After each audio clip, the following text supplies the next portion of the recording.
Hey, Raushan, thanks for joining me. And we're going to do our usual review. I say usual, we started it last week, but we're going to carry on with match day 13. We're going to have a look back at some of the results in the Singapore Premier League. And before we do that, I actually wanted to take the opportunity to just really say thank you to the people who are watching us on YouTube, listening in on Spotify. Really, thank you very much for your support and for leaving kind comments and things like that. So just continue to get involved in the discussion.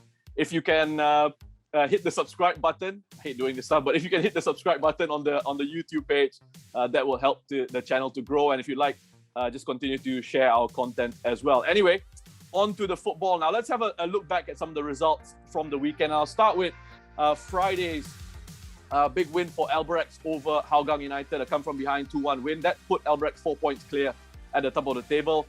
Gives them a nice cushion going into the rest of the season. And then on Saturday, we had Young Lions picking up their first win of the season, beating Balestier Khalsa by 3-2.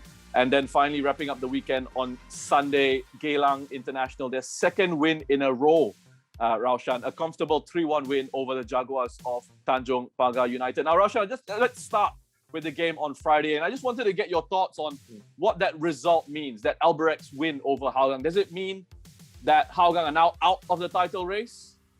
I mean, funnier things have happened and never say never, but it does look on paper like Hougang have peaked too soon almost. They did really well at the start of the season, but since the mid-season break, I think they've struggled to recapture some of that form.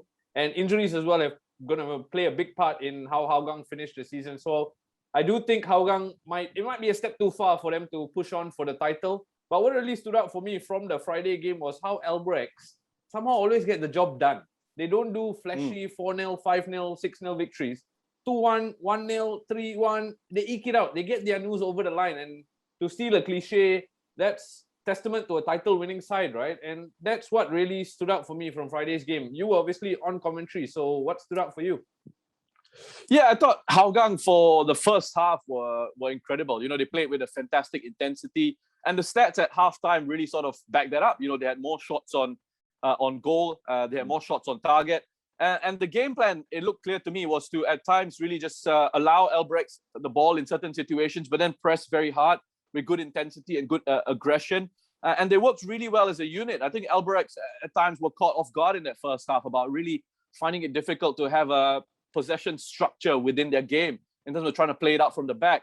And Koga, that goalkeeper who normally in the league this season, normally gets lots of time on the ball. We sometimes see him moving up towards midfield almost to be a part of Albrex's build-up game where he can play some really wonderful passes. He was, for the first time, I thought, in the league this season, a team actually took it upon themselves to put him under pressure. And you could see Doi, every time the ball went into Koga, Doi was the first person to go out and apply that pressure and look to try and force those errors. So Albirex sort of had to adjust a little bit in those situations. I think Tezuka coming on at halftime as well certainly helped them. And then they were able to increase their quality on the ball in central midfield. The number three added plenty of composure for them. Scored a great goal as well to eventually get them. Absolutely. I mean, I was doing commentary at the time and I was thinking, what angle does this guy have? You know, the keeper had it covered in the middle of the goal, was positioned well. He had a defender coming across, and there was no momentum with the move. It actually kind of stopped dead for like a second or so. And then to sort of pick up the finish that he did was just pure class, pure invention from that guy. And, you know, you don't, as I said on commentary, you don't expect a goal like that from a guy who wears number 3 on his jersey. You don't expect that from a central midfielder who sometimes can play in central defense as well to score a goal like that. So it was pure class and a real sort of, again, that cliche, that game of two halves and how it changed around in the second half for Albirex in terms of increasing their intensity, their tempo, their overall quality coming through. And I think what the big difference that they have over some of the other local sides is those levels of fitness, yes, but the ability to increase that intensity and that tempo. They almost have this ability to go up 1 or 2 gears in those key moments. You see that in the transitional moments from a situation where they've got an attacking corner and they lose out. They're so quick to get themselves back into defensive shape. And it's the same when they win the ball, it's so quick to get forward as well. So they've got these different elements to their game, and that's a sign of, a side that is very successful. You can play on the counter attack. You can play really well in those transitional moments, and you can play a possession-based game as well when the opposition are sitting back against you. So, that was really impressive second half performance. Hougang unfortunately couldn't carry on the intensity that they showed in the first half. Gaps started to open up a little bit, and the Japanese side, Albirex, just took over and picked up 3 points in that one, Raushan, and it puts real pressure on the likes of the Lion City Sailors moving forward. Talking about the league and how it's almost split into the top 4 and the bottom 4 at times. And I know you put this out on social media as well about how, with the season, the way it's sort of going, you perhaps feel like the bottom 4 could be a little bit more interesting to sort of look at. And we had Balestier Khalsa coming up against the Young Lions. And I thought Young Lions were fantastic in this game. But there's a player in particular that you quite enjoyed watching, Raushan. Why don't you tell us about him? Hamid Shahin, that's all there is to Young Lions. I feel he is such an integral part of everything that goes well for the Young Lions. He showed again on Saturday. I'm sure he's their set piece taker, and that's why he's their top scorer, because he's always on penalty duty. But just in the middle of the park, that boy's got so much talent. The way he set up the third goal was brilliant, down the touchline, picking out a teammate in the middle. He just makes the Young Lions tick, and I think he's got a good supporting cast around him. I think Joel Chew does really well in midfield, and that really provided the Young Lions that base. They came up against a fairly dire Balestier Khalsa side, shall we say. But still, the onus was on them to take the game to them, and the Young Lions did just that. Okay, the scoreline 3-2 seemed tighter than it should have been, but I thought Young Lions were a good value for their win. What do you think? Yeah, look, I agree with you. Got to agree with you. I think, it was a very difficult pitch for both these teams to play on. And difficult for, we know Balestier Khalsa's style. They're not about building out from the back. It's very direct. They get it into Zuzul or Hoshino to go and win it in the air, and then pretty much say to them, you'll go and do your thing. And Krychek, again, is another player who they give the ball into and say, go and try and create something for us. Sometimes it works out for them. Sometimes it doesn't. It's not the most attractive style of play. But if it reaps rewards for you, why not? Unfortunately, on this occasion, it didn't at all. And credit to Young Lions for trying to play football on that pitch. And I think Haris Stewart had a great game in central midfield for them. He was always there to pick up those second balls, pick up those passes, and then very simply playing them on to keep the moves going. Joel Chew, as you mentioned, at times would drift in from that left-hand side just to add an extra body in the center of the park. There were nice rotations down the right-hand side. Sometimes Raihan would get himself into advanced position. Sometimes it was Daniel Goh who was keeping that width and trying to stretch that Balestier Khalsa defense. So I think overall for the Young Lions, nice performance on the ball. They got their reward with the win in the end, the first win of the season, as you mentioned. And I think, it helps because it can be incredibly frustrating when you're losing games. I've been there years ago where you're losing games constantly. You're thinking, what do we have to do to win these? There have been 3 other occasions where the Young Lions have taken the lead in matches and they haven't been able to see out those results. So finally, they've been able to pick up a precious 3 points. So let's see what sort of impact it has on these young players moving forward, Raushan.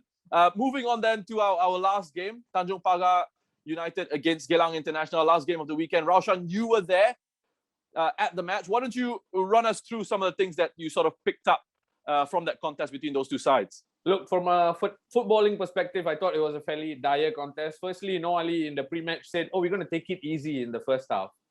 First half ends, his team is 3-0 up. Some of the goals were scrappy, but fair play to Ilhan Noor for being in the right place at the right time to get the goals. But I thought Tanjong Pagar, who I really gave a lot of credit to their backline in the previous pod, yesterday they were without Delvinda and Rushaidi, and that was telling. Prakash and Shakir came in, and I don't think both players had the best of games. Especially Shakir Hamza, a debut for Tanjong Pagar, but a debut to forget. And Rosh, you were fairly vocal on social media about the incident that was the unfortunate own goal on his debut. Talk me through that. What are your thoughts on how that whole incident panned out? All I really wanted to sort of highlight was, you sometimes notice these things in football where maybe it's a coaching preference, maybe it's a preference with the players, but you see goalkeepers in situations where they're expecting a back pass tend to move away from the frame of the goal. Just in case a back pass goes towards him and a keeper makes a mistake, at least it goes out for a corner. Some coaches maybe prefer goalkeepers to stay within the frame of the goal no matter what, if a back pass goes through. So these things can happen. let's remember Shake was under pressure. He's a new player coming into this side. So perhaps there was that miscommunication, that little bit of misunderstanding in terms of where Zafan really likes to position himself for back passes, perhaps, away from goal rather than in the middle of the goal. And maybe that's where Shake was expecting, because there is this bit of automation when you play football, these natural instincts. Generally as a player, you kind of know where the frame of the goal is. And when you've sort of grown up through the years and played a certain way, you kind of expect the goalkeeper to be in the middle of the goal in that sense. So automatically, when you're under pressure, your mind goes into these phases where, okay, the goalkeeper should be there in the center of the park. Sorry, not center of the park, in the center of the goal. And you're thinking, okay, I can head it back towards him and he'll be safe in that position. Unfortunately, on this occasion, there was a miscommunication, different perhaps thinking of where a goalkeeper should be positioned when the back passes are being made. So it's fascinating to sort of look at these aspects and discuss it. And it's something that we welcome. We would love to get insight from players about this, what their decision making was like, the thinking process when that goal took place. Because right now we're just sort of watching and we're just sort of speculating as well. So it's I hope it drives discussion on Singapore football, and that's what we're kind of here to do as well, Raushan. Yeah, of course. And just on the note of driving Singapore football forward, who stood up for you over the weekend, game week 13 of football? I think Tezuka for me was a match winner, a game-changing substitution for Albirex in that game against Hougang, scoring, of course, a beautiful goal. And then I'm going to go with for Young Lions, a young man, Haris Stewart in central midfield. For me, I think he had a very good game for them, Raushan. What about you? What about your picks? I think I picked out Hamid Shaheen, who really stood out for me from the Saturday game. Just moving on to Sunday's game, I think Afiq Yunos has come into the Geylang international backline and really provided a base for Geylang to build on. Last week, we talked about being too quick to judge. They've now got 2 wins on the trot. And I thought Afiq Yunos at the back really provides some stability, which Gelang have obviously lacked in the first part of the season. So he's been a really good signing for them, and he stood out for me. Special shout out to Faisal Roslan as well, who, because Afiq is there, I think there's more confidence in that back line, and that is a big part of a new signing. You want that confidence to go on to the rest of the players, and I think Afiq has settled in. They've still got Abdul to come, so perhaps the only way is up for Geylang International, really. And speaking of moving forward, the fixtures, game week 14 is almost upon us. I think Friday is Albirex against Tanjong Pagar. Doesn't get easier for the Jaguars. How do you see that one panning out?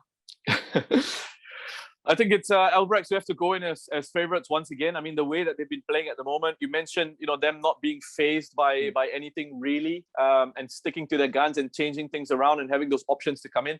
So probably the White Swans go on and win that game against Tanjong Pagar, who will, I think, try and do their best to put up a fight. But I think Albirex just have too much quality. So that's who I'm going with over the weekend. What else have you got, Raushan, before we wrap up very quickly? I'm looking forward to Young Lions against Hougang, because Young Lions seemingly are a team in form. Hougang is a team seemingly out of form. So that should be a fascinating encounter. And it's always good to watch the Lion City Sailors back in action.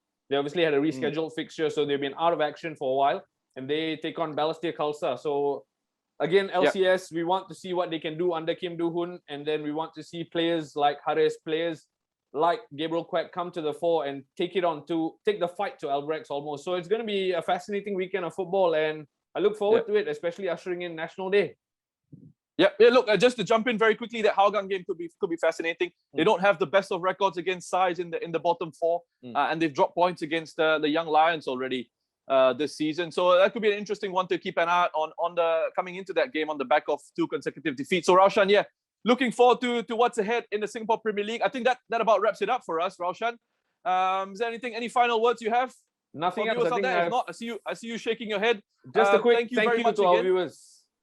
That's right. Thank you very much again. I'll echo Raushan Stott. Thank you very much again for tuning in or listening in if you're on Spotify. Again, if you can, just help us out with sharing the content. If you feel like you would like to, hit the subscribe button if you haven't already. Thank you very much for your support once again. And we'll be back again at the end of the match day 14 to review all the action in the Singapore Premier League. Thank you. Bye-bye. See you soon.